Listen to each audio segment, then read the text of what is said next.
Dr. Zakir, some scholars say that smoking is haram. I'd like to know what's your opinion. And does smoking invalidate the fast? As far as smoking is concerned, several years before, when science hadn't advanced that far, most of the scholars used to say that smoking is makruh. Based on the hadith of Muhammad sallallahu alaihi wasallam, which is mentioned in Sahih Bukhari, volume number 1, in the book of Adhan, hadith number 855, where the Prophet said that anyone who eats garlic or onion, they should stay away from us and stay away from the mosque. Prophet said that, don't come to the mosque after having garlic or onion because there's bad breath. When you are smoking, the breath is worse than onion or garlic. So based on this hadith, therefore garlic and onion doesn't become haram, it was makruh. So based on this hadith, scholars give the fatwa that smoking is makruh. But now, after science has advanced, we have come to know that smoking is nothing but it's a slow poisoning.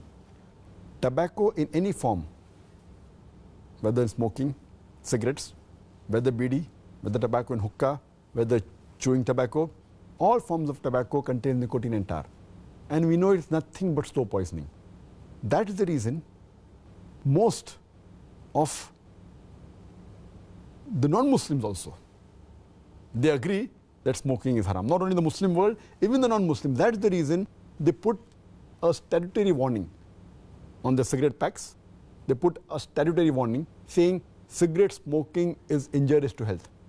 Or in some countries, it mentioned general surgeon's warning or surgeon general's warning. Smoking is injurious to health. And anyone gives the ad, whether in newspaper, in the magazine or television, it is compulsory that they have to highlight the statement, smoking is injurious to health.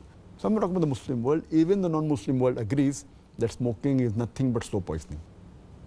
And today, according to statistics, the World Health Organization says that every year more than 4 million people die only because of smoking. And if you count the other forms of tobacco, it will be much more.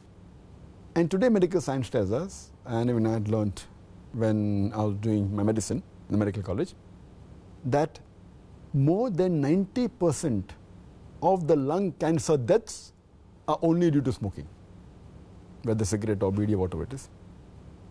25% of the cardiovascular deaths are only because of smoking. 70 to 75% of bronchitis and related deaths are only because of smoking. Smoking is nothing but slow poisoning. It blackens your lips, blackens your gums, your fingertips, it damages your lips, it damages your esophagus, it damages your stomach, and it can cause constipation, it can cause loss of appetite, it can cause loss of libido, your sexual power gets suppressed, it can cause immunity to the drugs you take, and it reduces the defense of your body. And you can only give a talk on why smoking is haram, and I've given a talk on dietary laws in Islam, and I've covered this topic in detail. Time doesn't permit me here. But based on all these various research, there are today more than 400 fatwas. The majority of the scholars, they agree that smoking is haram, and all form of tobacco is haram. There may be certain scholars of certain countries, including this country where I come from, India, they say it is makruh yet. But most of the scholars, otherwise, throughout the world, majority of them, they agree that smoking is haram. Allah says in the Quran, in Surah Araf, chapter number 7, verse 157, that you follow the prophet, the unlettered prophet who's mentioned in your law and scriptures. And further it says that this prophet asks you to do things which are good for you, tayyib for you. So take what he gives it to you, what is lawful and good. And he prohibits things which are khabith, things which are unlawful, things which are bad for you. So what a prophet gives, what he gives you which is good, take, and he prohibits you things which are khabith, unlawful, you have to abstain from it. This is the law. And Allah says in the Quran, in Surah Baqarah, chapter number 2, verse number 195, make not your own hands the cause of your own destruction, indicating that do not kill your own self. Because smoking is nothing but slow poisoning, it comes under this category, something like suicide. Slow poisoning, every puff you take, you reduce your life. So based on this, there are more than 400 fatwas saying that smoking is haram. And furthermore, this is one of the major reasons why it's haram. Furthermore, Allah says in the Quran, in Surah Araf, chapter number 7, verse number 31, eat and drink, but do not be extravagant. Allah says in Surah Isra, chapter number 17, verse number 26, 27, that do not be extravagant, do not be a spendthrift.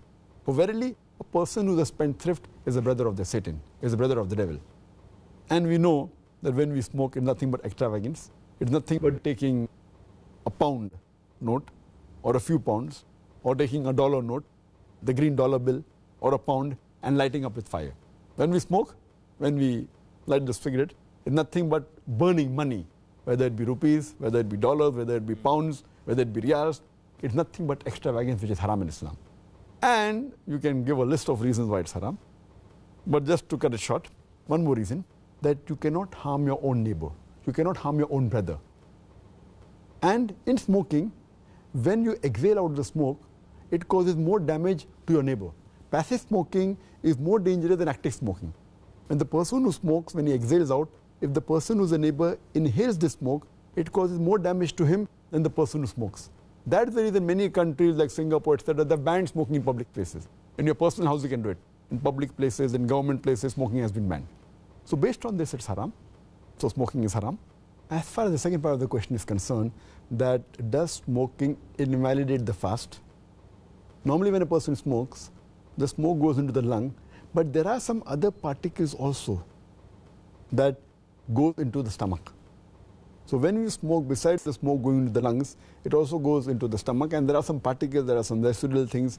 So all the scholars unanimously agree that smoking does break the fast. It invalidates the fast. So when you are smoking, besides a person breaking the fast, he's even doing a sin, and that reduces the reward. And many people who are chain smokers, they don't smoke during fasting, but the moment the fast ends, after iftar, they take puffs and they keep on smoking the full night. And astaghfirullah, this again defeats the purpose of fasting, increasing our taqwa.